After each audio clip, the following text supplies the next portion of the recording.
छोटी रिक्वेस्ट है, कुछ कहना चाहता हूँ। बात कहना चाहते हैं? हाँ कहो, क्या कहना चाहते? अरे काहे बोलाए उदाता रतना किया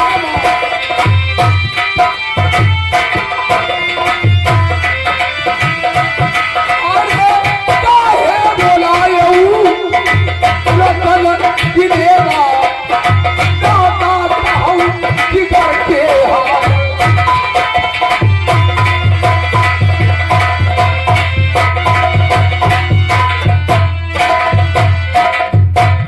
दादाजी आखिर इस वक्त राज दरबार में क्यों बुलाया गया है? ये आपका कहना किस लिए बुलाया? क्योंकि तुम्हें मालूम होना चाहिए दादाजी कि मैं शंकर जी का भक्त हूँ। शंकर जी की पूजा कर रहा था, अचानक द्वारपाल ने फोन कर दिया, पूजा छोड़कर यहाँ आना पड़ा। नहीं, पूजा छोड़ कर आए? हाँ दादाजी। ठीक है, हम बताएंगे। अरे बाता बाताई दिला सब